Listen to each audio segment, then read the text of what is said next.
الله الرحمن الرحيم الحمد لله رب العالمين والصلاة والسلام على أشرف الأنبياء والمرسلين نبينا محمد وعلى آله وأصحابه أجمعين أما بعد. How's everyone doing this evening? Good? Friday evening, tired? Okay, so this is going to give me an idea of how intense I should make this talk depending on your reaction. So go, okay, I got a shout to go all the way. All right, so in terms of the topic, inshallah, what are we going to be speaking about today? Basically, what I wanted to speak about tonight is a section of a longer course that I teach. And the title of that course is called Culture Wars, the Muslim Guide to Finding Calm in the Chaos. And what that course does is that it takes a Muslim and the contemporary Muslim and takes them from point A to point Z in terms of how to navigate the modern world. So everything from politics to economics to theology to philosophy, and we go down step by step by step over two full days. Now, the fact that we're just taking a section of that course means that you're going to get just a part of it. So there's a lot of questions you might have, and which you can hopefully take up at the end. But the way the course is structured, and I know how it was advertised, we're talking about Trumpism and wokeism and all these other isms, but the reality is the point that we start in this course is to ask a question. And that question is America on the decline? Now you might think like this question sounds like, okay, it seems very doom and gloom. But in fact, it's not just coming from myself. There are a number of articles that were published in the last, let's say, 5 years, reflecting upon the situation in the United States, asking this question in a way that's very real. So for instance, Chattingham House, they say, could the United States be headed for a national divorce? You have Columbia Magazine, is America in a moral decline? The Hill Opinion, 5 reasons American decline appears irreversible. You have the famous Atlantic, America is headed towards collapse.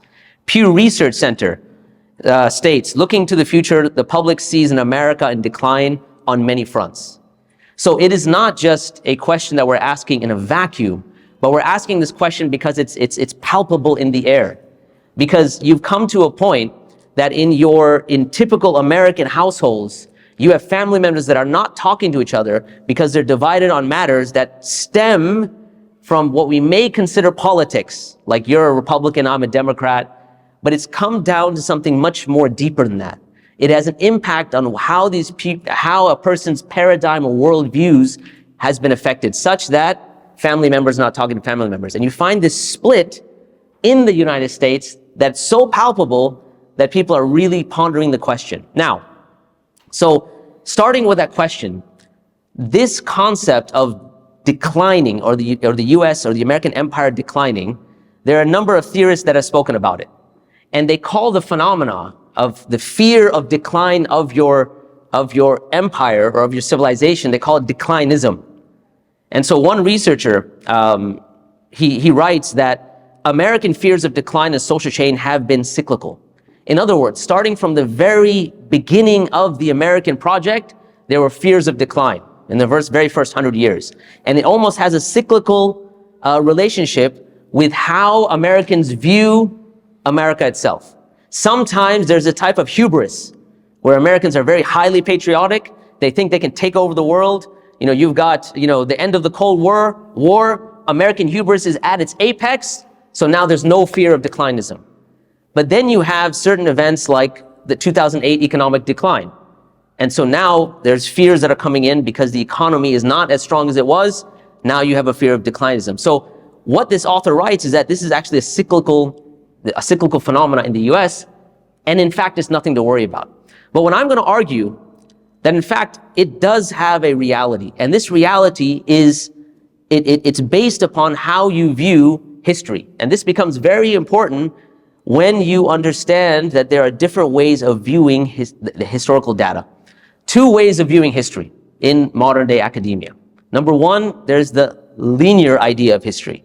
In other words, that history is moving in this upward direction to progress. And so therefore, anything that happened in the past, by definition, is not going to be as good as anything that's happening now and anything that's going to happen in the future.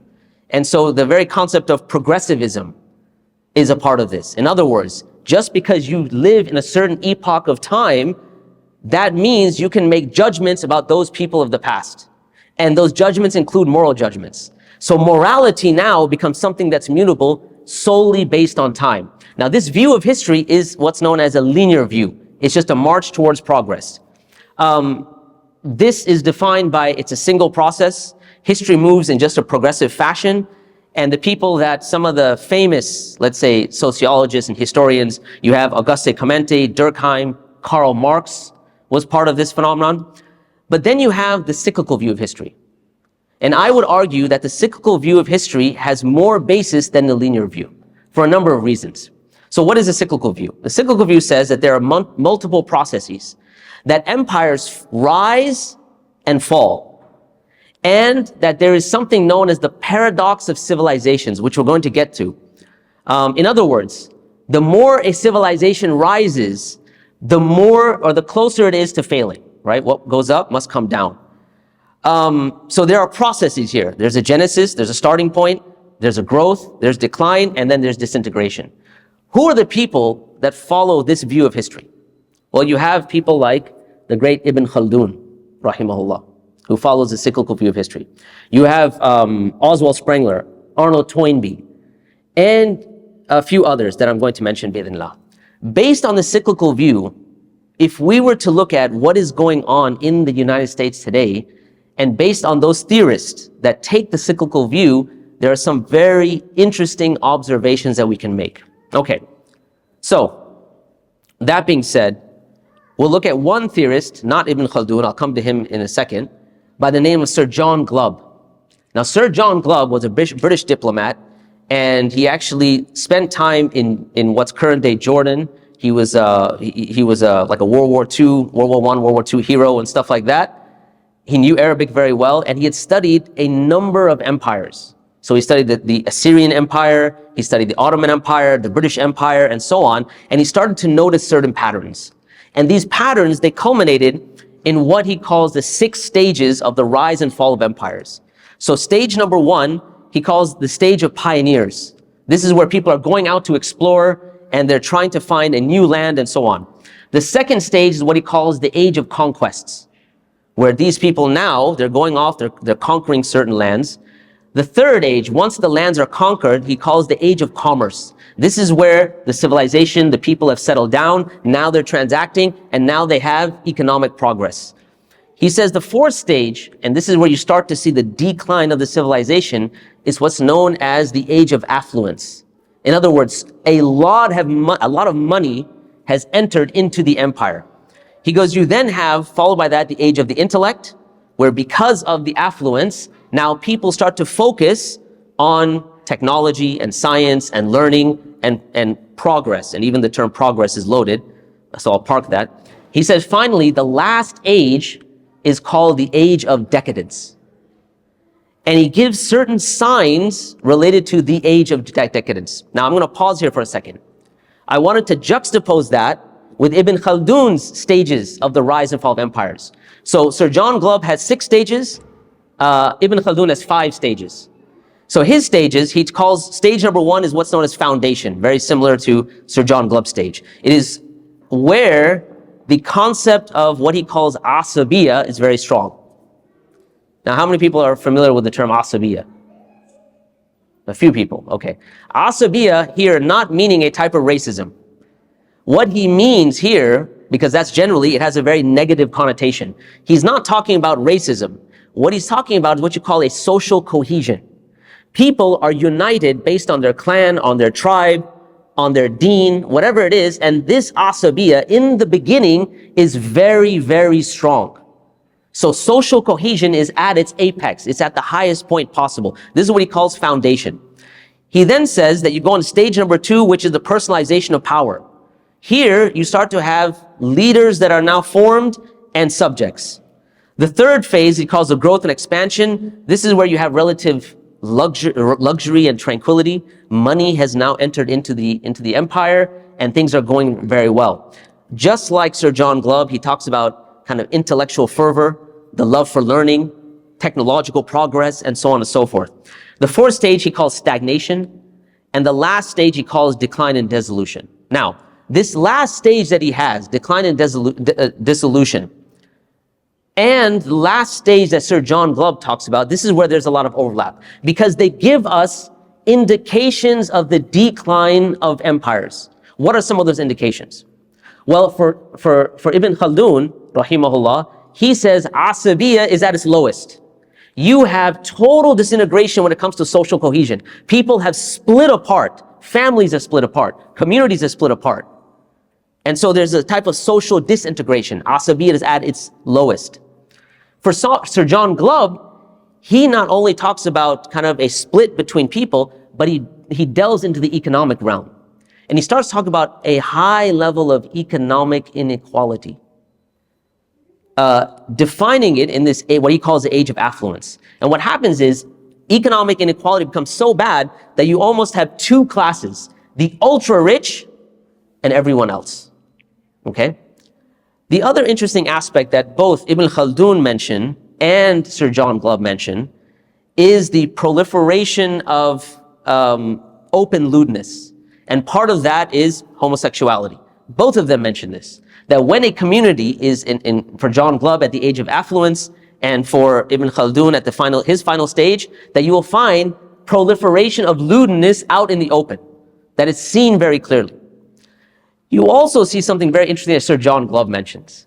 He mentions the advent, or let's say the proliferation or the presence of celebrity chefs, which I thought was very interesting. Like I said, he studied many empires, right? So if you think about something like the Mughal Empire, for those of you who come from the subcontinent, you know, all of the food that a lot of the people from the subcontinent like, the biryani and the halim and all these other things, you know, they actually have, they're actually a throwback. They have its genealogy to the Mughal royal courts where they would make these delicacies, right? And you had the phenomenon of celebrity chefs. When you look across the board today, for those of you who watch the Food Network, right? Or you know, various celebrities, you find that you have the same phenomenon that's happening today. Now, all of this is indicative of the downfall of an empire. When you start to look in the United States today, what are some of the signs that we can see, all right, that relate to the dissolution and downfall? These signs, what I wanted to look at, I wanted to kind of encompass that in a certain hadith, because I don't want this just to be an abstract discussion. So in this hadith, the Prophet ﷺ says, and this hadith is narrated by Abu Huraira, right? An Abu Huraira radiyallahu an, قال النبي صلى الله عليه وسلم, right? Abu Huraira narrates that the Prophet ﷺ says, لا تقوم الساعة حتى يقبض العلم. He says the Prophet ﷺ says the hour will not be established until knowledge is lifted. This is number one. He gives another point. He says, وَتَكْثُرَ الزَّلَازِلِ, and the increase in the frequency of earthquakes. He says, وَيَتَقَارَبُ الزَّمَانِ, and he says the quickening of time. He says, وَتَظْهَرَ الْفِتَنِ, and it is the manifestation of trials and tribulations. And then he says, يَكْثُرُ الْحَرْجِ, and it is the increase in killing. وَهُوَ الْقَتْلُ, it is killing. And murders will increase and money will overflow amongst you. So let's now, in the present age that we're in, break this down and compare it to where we are. So point number one, the Prophet ﷺ says that knowledge will be lifted. It's going to be lifted. Now it's going to be gone. How is it going to be gone? In what format will it be gone? What is the experience that we're going to have when the fact that we don't have knowledge? Well, in another narration, the Prophet ﷺ mentions the process is بِمَوْتُ الْعُلَمَاء وَكَثْرَةُ الْجُهَلَاء. It is by the death of scholars and the increase and the proliferation of juhala, people that are jahil. Now, not to downplay some of the benefit that we get off of social media and things like that. When you think about where knowledge is acquired today, you find a large number of Muslims that aren't coming to the masjid and sitting at the feet of scholars. Where are they getting their knowledge from? Probably some YouTube video. And how engaged are they in this YouTube video? Like, you actually can log into, let's say, videos that you host and see how engaged people are. And what you find is that we're living in an attention economy. So the people that are now proliferating knowledge, the YouTube videos that have the highest subscribers, highest hits, highest followers, are those that are the most sensational. So now there's sensationalization, and then there's real knowledge. Real knowledge compared to sensationalization is very boring. But the people that are giving this knowledge also, when you look at their qualification, they're on YouTube, they're giving all this knowledge. What is their backdrop? Who have they studied with? Not to mention that when you're talking about knowledge, there's a difference between abstract knowledge and knowledge that is part of your being, that transforms you. Okay, I'll give you an example. So, I'm going to tell you something. It's very personal. I hope you guys don't, hold it against me. I do not have a six-pack. Okay? I know it's shocking, right? But it's doable. Okay, yeah. There's two of us. Okay. So I don't have, but I could tell you the steps and processes you need to take in terms of nutrition, in terms of exercise, whether you're supposed to engage with steady state cardio or HIIT cardio, what sort of strength training to implement to actually get a six-pack. Do I have a six-pack? No. What is that knowledge? That is abstract knowledge. Knowledge that actually transforms you, changes your state of being. This is what we call real knowledge. And this knowledge, in the context of the deen, happens when you are not just taking it in an abstract format like you are on YouTube, but when you are sitting at the feet of a scholar, such that not only are you taking the information, but you're taking that person's character, you have an approach with that person, you have physical proximity. And as much as you may think that it's not a big deal, even that physical proximity has an impact on how you understand knowledge. So one of the phenomena that we're seeing today is kathratul juhala. You have the, internet influencers. The influencer is probably the quintessential jahil. With all due respect to certain influencers, I know there is good scholarship, but what I find is the real scholars that are doing the work, they're not getting the same hits that you have with the people that are just giving you exciting content with debates and this and that and so on and so forth. Okay, so knowledge will be uplifted. By the way, even the phenomena of YouTube, do we really think that when we go to YouTube or when we go to any social media platform, that is 100% in our control what we're going to study, what we're going to engage in? This is an attention economy. And they know you better than you know yourself. They've gone all the way down your brainstem because they have all of the data on you, right? And we'll talk about this in a little bit when we get to artificial intelligence. They have all the data upon you, about you, such that they're going to curate content to just feed your curiosity. That's why when you try to watch a YouTube video, you have the list on the side, and it's very difficult to say, oh, wow, that looks interesting. So 5 minutes into the first video, oh, he's talking about tahara, that's boring. Let me go check this out, 5 seconds. Just a few minutes. And then pretty soon you're down on a rabbit hole. Why? Because it's an attention economy, right? So you have algorithms that define and dictate what you are engaging with. And that is a level of the proliferation of knowledge being lifted. Okay. Of course, and there's a few of these that I'm not going to spend a lot of time on. The Prophet ﷺ mentions earthquakes will become frequent. For those people who are elder like myself, you know that when I was growing up, you didn't hear much about earthquakes. Now it's almost like every week, every month, whether we're talking about Turkey or Pakistan or Morocco or Algeria, wherever it is, you're finding that earthquakes are becoming frequent. That is just something that we tend to observe. Now, is that a real observation? Or is that the fact that we have news that travels quicker? That's a separate issue, right? That's a separate study that we can talk about. The third point the Prophet ﷺ mentions, and this is the one I'm going to spend a little bit of time on because it's going to inform the next part of the talk. And that is, وَيَتَقَارَبَ الزَّمَانِ. It is the quickening of time or the shortening of time. Now, in today's khutbah, I spoke about a scholar by the name of Muhammad al-Idrisi.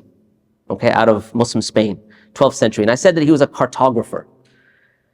Now, what I wanted to look at here is the concept of technology. The thing we have to understand is when we look at technology, we have to understand that technology is not benign. It is not neutral.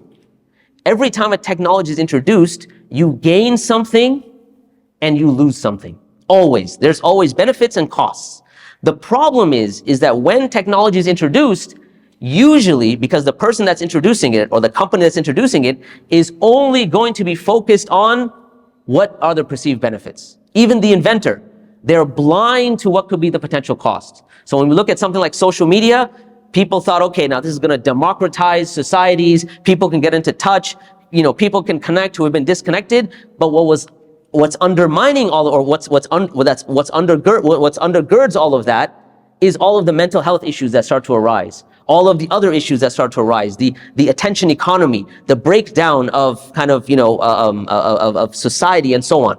That is not mentioned. So any technology will definitely have benefits, but will always have costs. Even a rudimentary technology like a map. And this is what I want you to really just focus upon for a second, because you might think that a map is something very mundane, right? I mean, it's just a map. When you think about before the advent of maps, how people understood where they were, their spatial reality, it was very organic. It was part of the natural world. You walked to a place, you looked at the sun, you interacted with your neighbors, and it was very organic and very natural. Once you have the introduction of a map, what a map does now, it has an influence on where you think you are spatially. Because now, a visual idea, an analogy is being painted for you.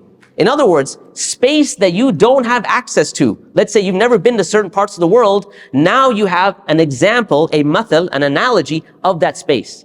But what that does is it has an impact on where you think you are. Now here's the thing. When you look at a typical map, you don't think much about it. And if I was to ask you, like you have a typical map of the world. So in this typical map of the world, you have the equator. What's north of the equator? Someone help me out here. I don't want to just keep talking on my own. What's north of the equator? It mentions some continents. North America. North America. Thank you. I know Americans, we're hopelessly bad at geography, but I think we can do this. All right. So North America. What else is north of the equator?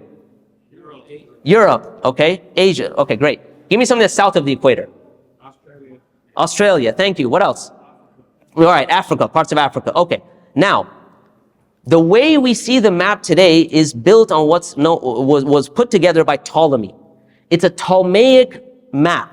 In other words, north has Europe on top and Africa on the bottom. Okay? And this cardinal direction, how did Ptolemy decide that Europe would be on top and Africa would be on the bottom?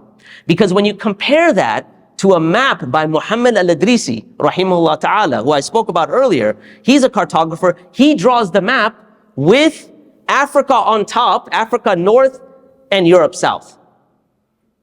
Now, let's stop here for a second. Which map is objectively true? Which one is going to reflect truth more? Okay, now you have to ask, which one would it be? Now we're inclined, because we're Muslims, to say, well, Muhammad al-Idrisi's map, right? Because we're Muslim. Which is one of the reasons why he drew Africa on top and Europe on the bottom. Because in his civilizational understanding, Europe and the Greek backdrop and so on is actually supposed to be something that's lower and therefore on the bottom. Ptolemy's understanding of civilization was that the European civilization should be on top, and therefore, not European, European's a modern word, but civilization at his time should be on top, it's dominant, therefore we're going to draw it on top. If you were to go to outer space, which one's up, which one's down? Neither, because there's no concept of what is up and what is down. Now you may be thinking, who cares, right? Well, there's no significance to this. But what's very interesting is they did studies where they looked at certain economic implications of understanding cardinal direction. And they studied movers and how they charge fees for moving stuff. Now, what they found is that on average in the United States, movers charge $250 more, or around $250 more, going from south to north than north to south. Why? Because there's this perceived idea that when you go from up to down, it's like you're going down a hill. It's perceived to be easier, north to south. It's a cardinal direction. It's a map. Like I said, outer space it makes no difference. And if you go from south to north, $250 more. So it has real world implications where you think you are, and that's dictated by a map which is external to you. It's an analogy to tell you where you are, yet it may reflect reality and it may not reflect reality. Okay? Now, why am I mentioning all these things? Because in order to understand what the Prophet ﷺ is speaking about when he talks about يَتَقَارَبَ الزَّمَانِ, the quickening of time, time is a very abstract concept. I have to explain it in terms of space first. So if you understand that something external to you is going to dictate where you think you are, and that is not necessarily objectively true, the same goes for the introduction of clocks.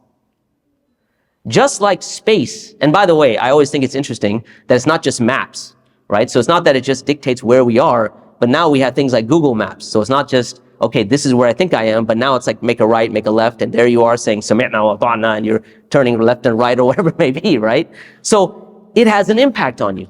Just like that, with the advent of the clock, there is an impact on how you perceive time. Okay?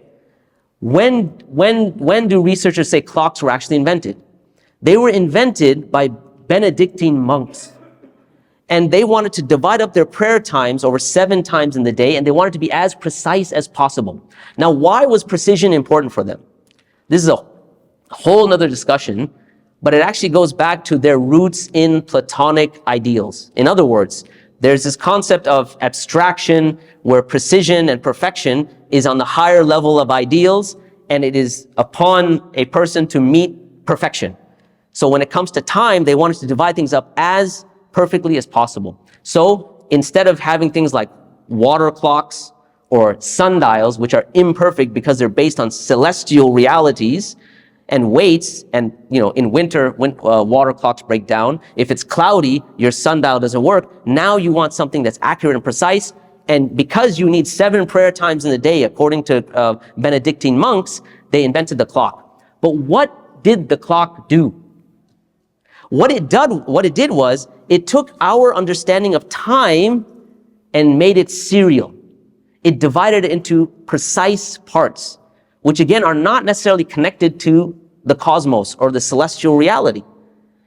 When you think about a clock, understand it was introduced for timekeeping, but now it's time producing.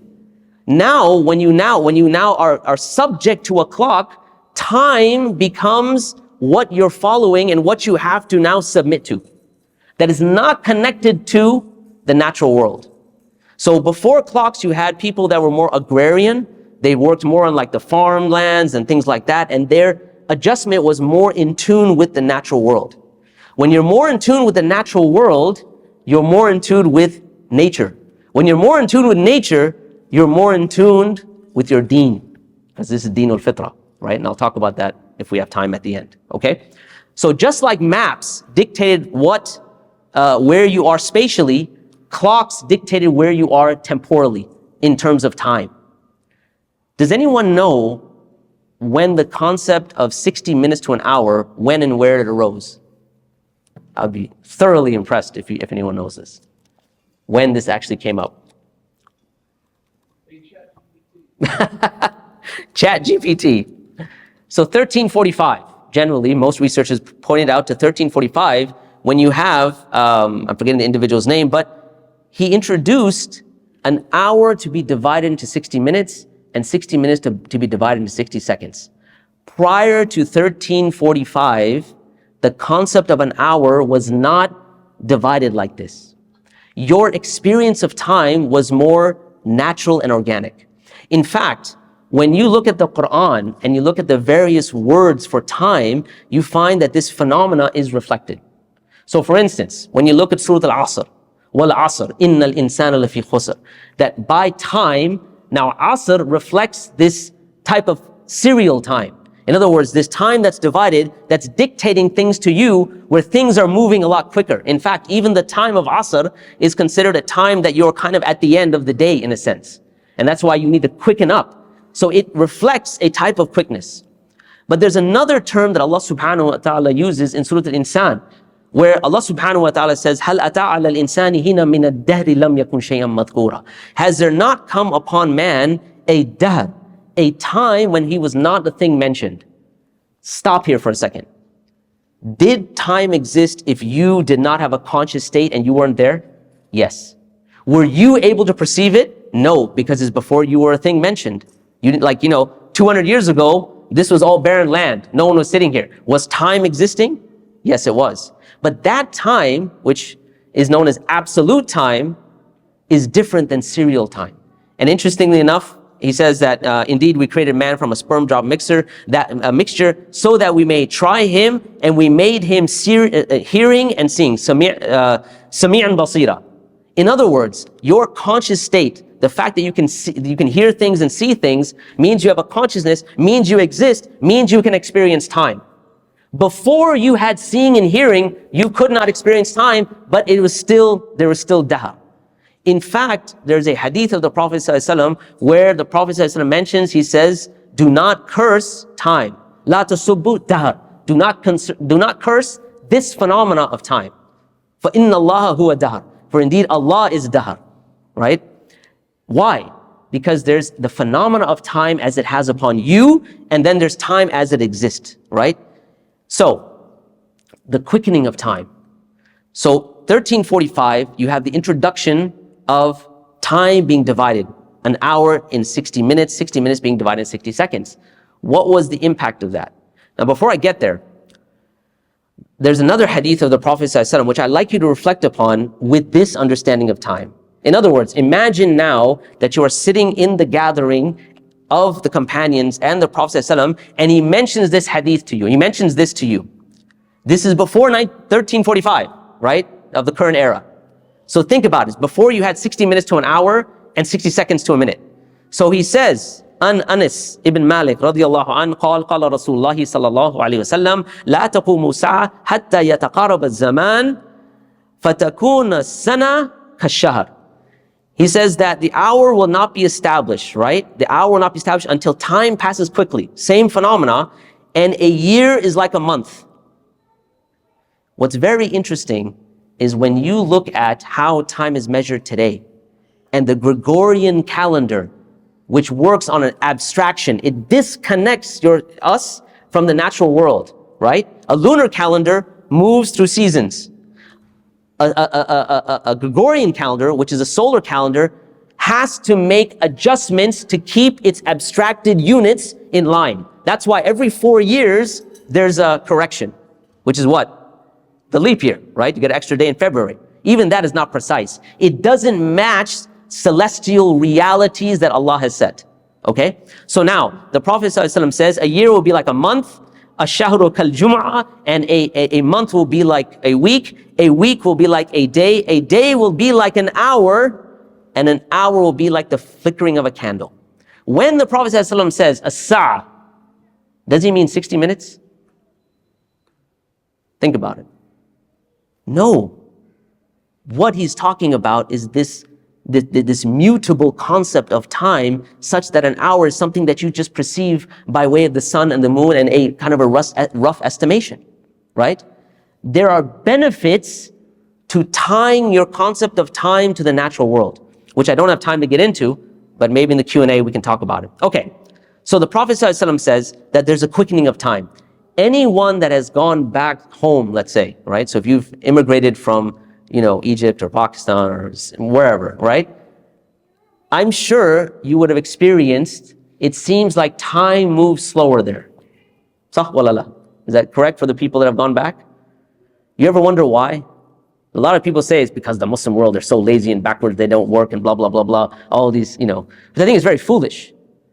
It's because they're not stuck in the rat race of productivity, where every second, every minute is divided and has to be absolutely productive by a system that comes external to you that determines what time is and what the value of time is. So you can almost palpably feel time quickening even from place to place. And no doubt, as we move further and further, or further and further into the future, you will find time moving quicker and quicker, especially as you enter into things that are more technologically advanced. Remember, technology is not mundane. It's not neutral. It has costs, it has benefits, but it also has costs. So the quickening of time. Now, the last point that I'll mention about hadith, the Prophet ﷺ says, وَتَظْهَرُ الْفِتَنِ. He says it is the manifestation of trials and tribulations. Now this term, right, is generally translated, tadhar, as manifestation, something that becomes apparent. But it actually has a deeper meaning than that. Because when you think about a trial and a tribulation, and if it's at a distance, you feel safe. But the triliteral root of this word comes from dhahar, which means back. So how is this word related to the back of something? Well, because when you ride the Arabs used to ride camels, they'd ride the back of the camel or the back of a horse. And so from a distance, the first thing that you would see would be the person riding the animal. That's the first thing to become manifest. But also, there's also implied in this the idea that in order to ride the animal, you have to be dominant upon the animal.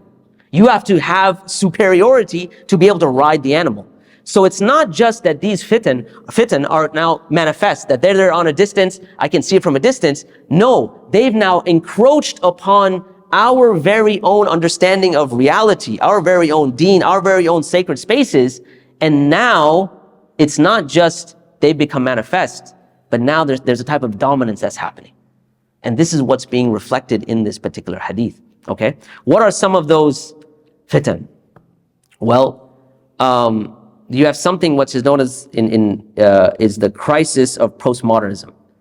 So now, for those of you who haven't studied this, alhamdulillah, it's good because it's a whole bunch of confusion, right? But if you are in college and you are, unfortunately, you have to take classes related to post-colonialism and postmodernism and all of this stuff, unfortunately, you are engaged with these concepts. And these concepts call into question things like, how do we understand truth?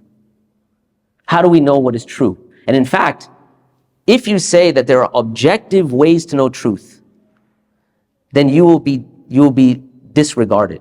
All right. Now I'll talk more about this a little bit later, but it has its own fitan. Now, let me come back to where I started with, and that was the rise and fall of empires, because I know I took a little bit of a detour, and I wanted to address these fitan and these phenomena that we are experiencing and how that ties in with the decline of the American empire, right? Because we are living in the modern age and we are living in America, okay? And I wanted to look at this from the vantage point of an ayah in the Quran. Allah subhanahu wa ta'ala says, وَلَا يَأْتُونَكَ بِمَثَلٍ إِلَّا جِئْنَاكَ بِالْحَقِّ وَأَحْسَنَ التَّفْسِيرَ.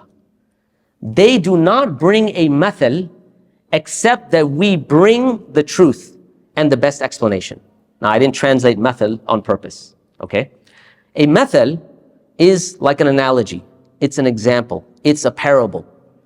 And Allah uses amthal, uses analogies to explain the truth. But what's being highlighted here is that the kuffar, because the context of this ayah is that the kuffar are telling the Muslims, are asking the Prophet ﷺ, why wasn't the Quran sent down jumla wahida, right? Why wasn't it sent down in one shot? And Allah says it was sent down piecemeal to strengthen your heart. So, and then Allah says, وَلَا يَأْتُونَكَ بِمَثَلٍ إِلَّا جِئْنَاكَ بِالْحَقِّ جِئْنَاكَ بِالْحَقِّ وَأَحْسَنَ التَّفْسِيرَ. They bring a mathal, they bring an analogy. In other words, the revelation by necessity has to be sent down in one shot. We bring the truth. We sent it down with a wisdom and an explanation for it, that it had to strengthen the heart of the Prophet ﷺ. But where I want to go with this is, remember, I was talking earlier about the impact of maps. There's an interesting statement when talking about maps, and I wanted to read this to you. How a cartologist or a cartographer looks at how maps represent reality and the terms he uses, and the term mathal. Because remember, we said a mathal is something that gives you an example of something else to make a concept clearer, right? So here's what he says. He says the influence of maps went far beyond their practical employment in establishing property boundaries and charting routes. The use of a reduced substitute space for that reality, explains a cartographic historian Arthur Robinson, is an impressive act in itself. But what's more impressive is how the map advanced the evolution of abstract thinking. Right? وَلَا يَأْتُونَكَ بِمَثَلٍ. Right? They bring you abstract thinking. And how it advanced the evolution of abstract thinking throughout society, the combination of the reduction of reality and the construct of analogical space. This is the example of space. Where you are in reality is where you are in reality, how you experience it. Then the map comes as a technology and gives you a mathal. Okay, so abstract thinking of a higher, okay, so is an attainment in abstract thinking of a very high order indeed. And he continues on. So, when you think about a mathal, what are some of the amthal, what are some of the analogies that the kuffar have brought that Allah juxtaposes with haqq? And I'll give you a few of them because they're related to the current cultural wars they're in. So we'll start, and I'm going to give 2 or 3, and then we'll open it up for Q&A, bi'ithnillah, if that's okay with the admin here. Okay. One would be in the domain of economics. Okay. So what I'll do, I'll give you an example of the domain of economics related to a mathal or amthal that Allah strikes, and then the domain of economics that comes from the kuffar. All right. So what is in the domain of economics, what are some of the amthal? What is some of the analogies? What are some of the parables? So I'll give you the example of one. Allah subhanahu wa ta'ala says, إِنَّمَا مَثَلُ الْحَيَاةِ الدُّنْيَا كَمَاءٍ أَنزَلْنَاهُ مِنَ السَّمَاءِ. The example, the mathal, the analogy of the life of this world is like water that is sent down from the sky. Is water sent down from the sky real? By the way, it's not a hard philosophical question. Yes, right? We had rain. Hatta we had snow. Allahu Akbar, right, in Houston. So anyways, it's real. It's a real phenomenon that you experience, that you can go through. It has a type of reality. Okay? Allah uses a real mathal to give the analogy that He's trying to explain. Imam al-Qurtubi, rahimahullah, he talks about the mathal of water, the example of the life of this world and comparing it to water, and he gives us certain benefits or certain fadaya, let's say. And he gives us a few, and they're related to economics. Here's a few of them. He says, number one, water is not called down by stratagem, and neither is wealth. Meaning that it's not like you can work really hard and get extra rain. Similarly, you can have a good profession, and you can work really hard, and you perceive that that profession is something that will bring you success financially, but in reality, how many people do you know that work extremely hard but don't have wealth? And how many people work very little and are rich beyond belief?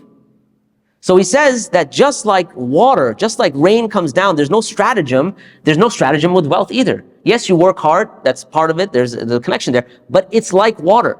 There's no stratagem involved. He says that just like enough rain benefits, too much or too little is negative. So so with wealth, if you don't have enough, you go through poverty, it's very problematic. You have marital disputes, right? Obviously, you know, the brothers are probably sleeping on the couch, whatever. So you've got issues. If you have too much, that is also problematic. How? Well, just like rainwater, if you have a little bit, you've got a drought. If you've got too much, you've got flooding. And we in here in Houston know all about flooding, right? It shuts down things, it destroys crops, and so on and so forth. Wealth is the same way. Why? Because too much wealth has a spiritual problem. Why? Because look at it this way. Allah subhanahu wa ta'ala says, Ya ayyuhan nas antumul fuqara illallah. O mankind, indeed you are impoverished before Allah subhanahu wa ta'ala. Wallahu huwa al-ghaniyul hamid. And Allah is free of all needs. And He is the one that's praised. He's the praiseworthy. This juxtaposition, first of all, when Allah says that you are impoverished, many people, they realize the reality of their impoverishment. They've forgotten that they are fuqara ilallah. A person's forgotten that I am faqir before Allah subhanahu wa ta'ala. Right? Why? Well, part of that has to do with the influx of wealth. You know, I remember something I think my brother told me or another person told me, I don't remember. He says that when he first went to Medina University, so for those of you who know, it's like people from all over the world come there. It's like a United Nations type deal, right? And everyone's speaking Arabic and people from every part of the world come. And so he was telling me that he walked into the student bathroom one day, and he says, I saw this guy, and he was over the sink, and he was turning the tap on and off, on and off, on and off. And so he said to him, he said, what are you doing? And the man said, and he found out that this was the first time that this person had seen running water. The first time. Because he says, in my village, we have to travel miles to go and get water, to bring it back, and to use that water. That person who understands the value of water, understands that he is faqir before Allah in a way that someone that always has water can never understand it. When life was more precarious, more difficult, it gives you the understanding that you are indeed impoverished before Allah subhanahu wa ta'ala. Right? Kalla innal insana la yatgha. No, but rather the man thinks of himself self-sufficient. Why? Ara'ahu istaghna. He sees himself as self-sufficient. You get a paycheck every 2 weeks. You got water that's running. You got air conditioning. Everything's good. You forget that you are faqir before Allah subhanahu wa ta'ala. So Imam al-Qurtubi says, too little wealth is bad, just like too little water is bad. Too much wealth is bad, just like too little water is bad. So, he gives one more analogy, and he actually gives a few, but I'll just mention one or two, because I need to conclude. He says that just like you have water that is running versus water that is stagnant.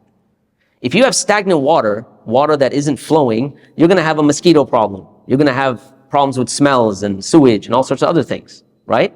Water that's running is relatively more pure because it's always flowing. Similarly, the one that hoards wealth versus the one that has wealth that's flowing, that's constantly giving sadaqah and so on and so forth. And what this juxtaposes in reality, and this is where I'm going to now start comparing it to the modern world, is the difference between sadaqah and riba. Okay? They bring you a mathal. وَلَا يَأْتُونَكَ بِمَثَلٍ. They do not bring you a mathal إِلَّا جِئْنَاكَ بِالْحَقِّ, except that we bring the truth. So you'll see this in the domain of riba versus sadaqah. Why? Well, let's take a look, and I'll kind of mention some things here. When you think about a transaction that is real, that is based on haqq, it is, you take an actual product or an actual service and you sell it to someone. Okay? And there's a fair exchange, and each party has a type of honor that's involved in this. All of this is related to a transaction that is based in haqq. When you move that to the domain of interest-bearing transactions, this is taken away for a number of reasons. How so? Well, let's go back to our own history. So back in 1851, there was a salesman who was selling sewing machines by the name of Isaac Singer. Anyone ever heard of Singer sewing machines? Yeah? So in 1851, he built a sewing machine and he went door to door trying to sell it. Now at that time, 1851, to pay $500 for a sewing machine, most people couldn't do it. So he was very unsuccessful. So what he thought of at that moment, he says, you know what? People can't buy it from me. I will start selling it to them on credit.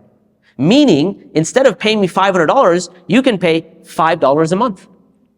And that you can have the sewing machine, and instead of charging them the original $500, now I can charge them $800 to $1,000. Making more money off the time period than the actual product itself. Now, eventually what happens is that you realize because you make more money on the debt, you're more interested in selling the debt than selling the product. This is why when you go to buy a car, one of the tips they give you is that if you're going to buy a car in cash, don't tell the dealer. Because the dealer is going to give you all of these incentives, right? You got free this and free that and, tires and who knows what, right? Because in his mind, he's thinking you're going to take a financing debt on the car. You're going to take a debt on the car. And they make more money off the debt than they do on the actual product itself. In fact, the product is just a vehicle for you to pay debt. So now you have a transaction where you sell someone something, an actual product, an actual service. And then you have the sale of debt, which is selling you something that is not real. So you have that which is a mathal that they bring. وَلَا يَأْتُونَكَ بِمَثَلٍ. They don't bring a mathal except that Allah brings the truth. وَأَحْسَنَ التَّفْسِيرَ. Okay? In fact, Allah subhanahu wa ta'ala even mentions this himself in Surah Al-Baqarah when he says that those who consume interest cannot stand on the day of resurrection except one who stands who is being beaten by Satan into insanity. Why is that the case? Right? ذَلِكَ بِأَنَّهُمْ قَالُوا إِنَّمَا الْبَيْعُ مِثْلُ رِبَا. That is because they say bay'a. In other words, trade mithlu riba. It is analogous to, it is a mathal like riba. But what does Allah clarify after that? He says that ahallallahu al-bay'a wa harrama riba. Allah has made bay'a halal and made riba haram. Why?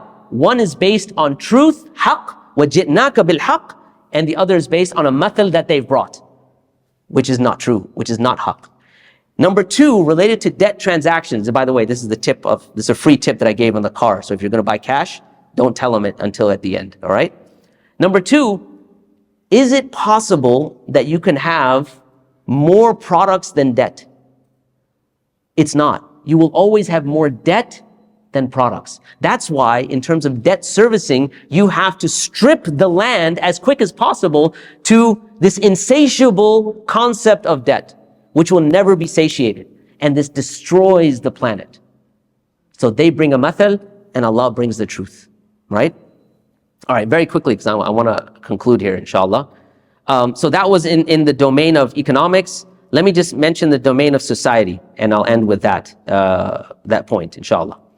In the domain of society, one of the concepts that's breaking down, one of the roots of the cultural wars today, has to do with the breakdown of the family. And this breakdown of the family is something that's palpable. So there was a professor out of Harvard by the name of Michael Sandel, and he presents various questions to college students, and he has them debate it. So there's a question that he presented where he asked them about a German food bank. And this German food bank made the decision, because they had limited funds and limited amount, they made the decision that when they're going to distribute food, they're going to give it to German citizens first. So his question to the class was, is that ethical? Now, keep in mind that at that time, there was a large contingent of Syrian refugees that were in Germany, right? And that, remember, it's Germany. So usually when they go Germans first, it's not a good thing, right? Generally, okay? So now there's these debates that are going back and forth. Now, one person said that no, this is something that, everyone should have a right, you should distribute food, first come, first serve. Someone said no, Germans first. Each party had its own logic. So the party that said no, Germans first, like that's perfectly okay. If you're a German citizen, it's perfectly okay. They gave the analogy of the family. In other words, when I told my son this example, right? So I'm kind of cruel like that. I go to my teenage kids and I give them these philosophical problems and I say, all right, tell me what you think.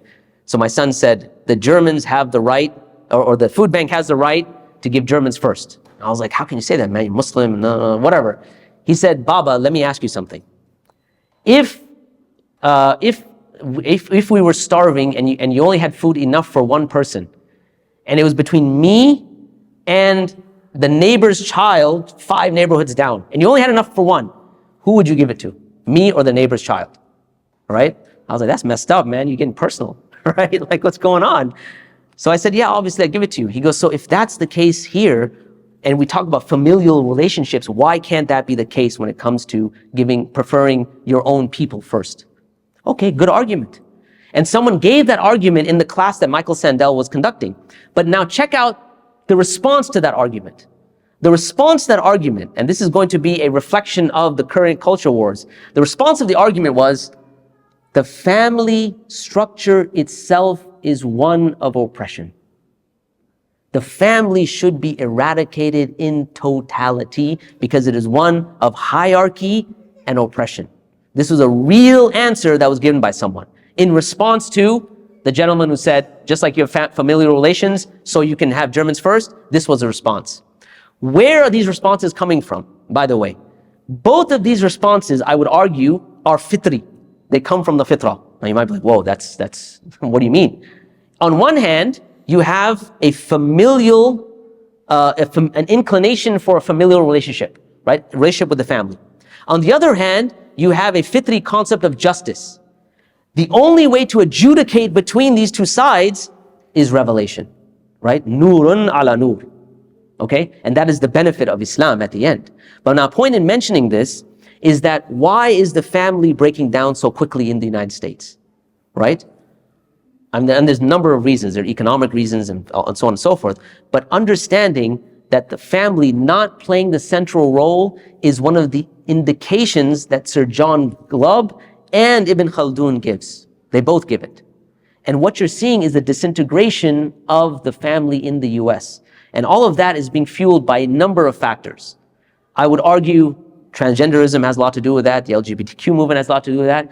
I would even go as far as arguing, and I can't substantiate that tonight, even Christianity, even evangelical Christianity fuels that. Now you might be like, how does that work? We'll have to say that for another day.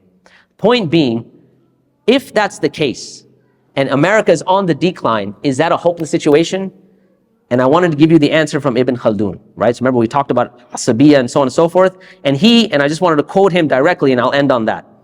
What is the solution? How, like, if there's a solution, what is it? Or is it inevitable? So he is of the opinion that it's not inevitable. And this is what he says. He says, the foundation of great and lasting political powers lies in deen, either through prophethood or through the advocacy of truth. And this is what he says. This is because sovereignty is achieved through domination. Domination is attained through unity of purpose, that asabiya he was talking about. An agreement on aspirations and the gathering of hearts.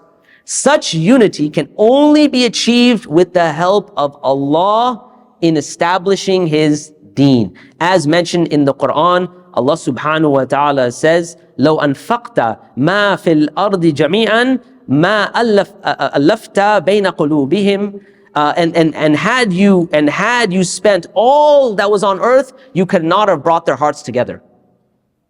And then he says, the secret behind this is that when the hearts incline towards desires and worldly inclinations, competition arises, disputes spread, differences prevail. However, when the hearts turn towards truth and reject the worldly and the false and dedicate themselves to God, their direction becomes unified, competition decreases, cooperation and mutual support improve, and the scope of unity expands. It is through this process that a state becomes great.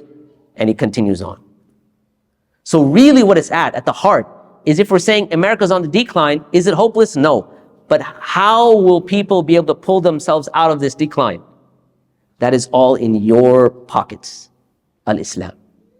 Meaning that the last bastion that's standing, the last man standing, the last, torch of hope is al-Islam. If that's not there, the indications, they don't look good. But who has that responsibility? That is our responsibility. So I'll go ahead and conclude on that last point. I know I've been going for a while. Do we want to do Q&A, or are you guys really tired? Because I know I went through a lot of information. I'll let you guys decide that. Because the admin is clearly, I don't know where they are. All right, should we do some questions, or you guys want to call it a night? One question from your side? Sorry? I'm watching. You're watching? If we got questions and answers, I'll pass the mic around so he can hear you. Okay. Just raise your hand. Anybody got a question? If not, I don't mind. It means you've perfectly understood it, or you've understood nothing. Future, excuse me, you're probably a doctor now. Inshallah. Bismillah. Doctor. Salam. Wa alaikum assalam wa rahmatullahi wa barakatuh. So I was gonna ask if it is up to us, if it's left in our hands, how do you just battle like the hopelessness? Like, for example, Palestine, we're trying to create just like awareness of the topic, but then you're fighting this mainstream media and like people you think are running from behind the scenes and making sure that our voices get out there, that there is like the other side. I don't want to name like groups, but like groups that are brainwashed into thinking like these guys are the enemies and DEI and all that stuff. Like, how do you battle all that hopelessness and say, okay, yeah, we're gonna take it out of our hand and actually bring back America to those earlier stages, and then just like realize that we're such a small percentage of America. What are we gonna do? Right. So it's a really good question. I think a lot of this has to do with our own mindset. Okay. And what I'm going to say, and I'm not talking about you specifically, but I think collectively we have a type of, we've been intellectually colonized, meaning that when we think about, okay, what sort of power do we have? You will find that Islam was never succeeded en masse by numbers. In fact, you would find most of the time it was by a small group of people that were able to change the course of history. So number one of the issues that arises is that when you're living in this environment for so long, it starts to become hopeless. But that's when you have to now kind of reaffirm that you are upon the truth and everyone else is upon falsehood. You have to retake the narrative to say that Islam is absolutely true. And that takes a while. So one of the areas that I work in, there's a service we offer for people that are having doubts about Islam. It's a free one-on-one service, mentoring service. Anyone can go online, log on. And so I speak to people all over the world. People that are either ex-Muslims, having doubts about Islam, or they want to know how to speak to people who are having doubts about Islam, or people that have left Islam. One of the things that we talk about is how do we let's start with understanding Islam itself. Someone earlier came to me with a question that someone said, I was giving dawah to my friend, and he says that, I don't really believe in religion. And I said, that's your first problem. Because to understand Islam just as a religion means you've already put it in this conceptual box called religion, and you've quarantined it there, and now there are things that are Islam and things that are not Islam. As opposed to saying, these glasses of reality that I'm looking at, they are what define everything, and those glasses are Islam. So I don't like using the word religion. I don't like translating deen as religion. I'd rather translate it as worldview. How do people look at reality? And every single person has a worldview. And there are worldviews that are either true and worldviews that are false. The only true worldview is the worldview of Islam. Once you have that almost cognitive, psycho-spiritual shift, you'll find that hopelessness will start to, inshallah, move away. And obviously, that shift also comes with connecting with Allah, because now you've understood the supremacy, the greatness of the truth. And the truth always overcomes, right? And Allah subhanahu wa ta'ala knows best. And by the way, in the Culture Wars course, we have a whole section on worldviews. We have a whole section on understanding the word deen itself and how to kind of navigate out of kind of boxing ourselves as a minority, whatever it might be, to actually liberating ourselves and saying we are upon the truth. And it's really about reality at the end of the day. So not to market the course too hard. All right. Any other questions from sisters? Plug away. Anyone? Questions? Again, once. Yeah.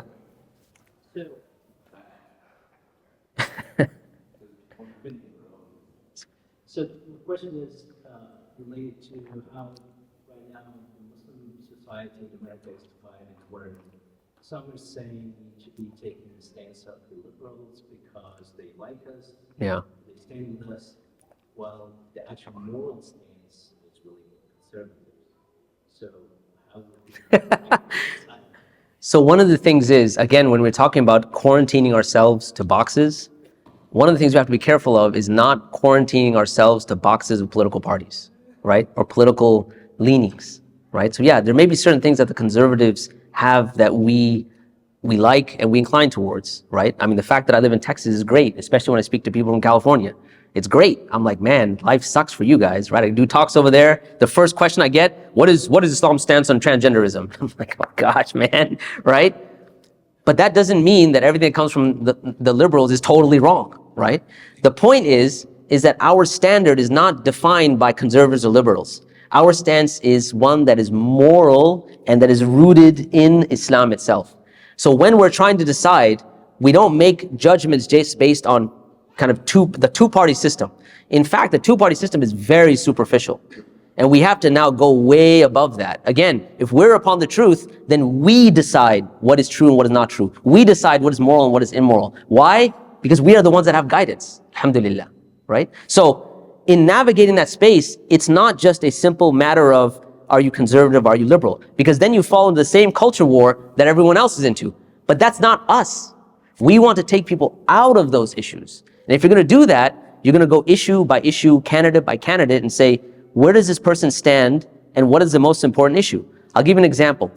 So my wife, she teaches in public school, right, in Klein, and she's a history teacher. So one of the things that came up was that when she was teaching the civil rights era, one of the aspects of American culture is that there always needs to be a good guy and there always needs to be a bad guy, right? This is kind of just this binary always has to exist. So when it came to civil rights, the good guy was Martin Luther King, the bad guy was Malcolm X.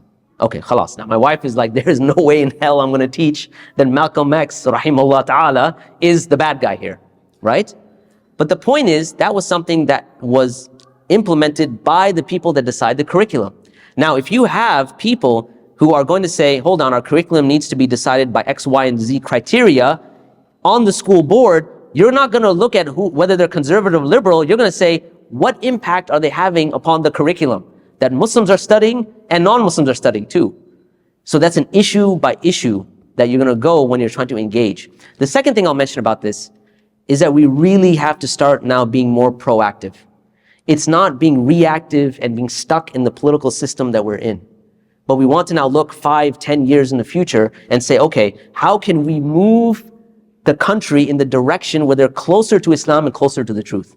And that takes planning and that takes strategic thinking, like I was mentioning in the khutbah today, right? And there's a lot of work that is being done in this space, both in the US, outside of the US, on an ummatic level. I mean, I heard something phenomenal the other day where they were talking about an ummatic passport. You know how you have certain services, if you're like an American Express member or something, you have certain airport lounges and things like that. So they were now going with the idea that if you're Muslim, you should have a Muslim card, a type of passport, where that any country you go to, because you're Muslim, you get free healthcare. Why not? I mean, if you have, countries like Malaysia and Indonesia and other countries that have the wealth to do that, and you can, so people are working in that direction. But when we look at our situation here, we really have to ask, how do we fit into that ummatic puzzle, right? What is our role? Because we have a great role. Someone was mentioning Gaza and Palestine, and I mentioned this in the khutbah today, the hadith where the Prophet ﷺ talked about the body, and if one part of the body aches, the entire body aches, O kama qala sallallahu alaihi wasallam. Remember that the body is made up of parts, right? And if we assume that Palestine is the heart, there's still the rest of the ummah, which is the brain, the arms. So what part are we and what part do we now play to rectify the heart, which is today Palestine? Allah subhanahu wa ta'ala knows best. Any other? No. I think you have to wait for the mic otherwise.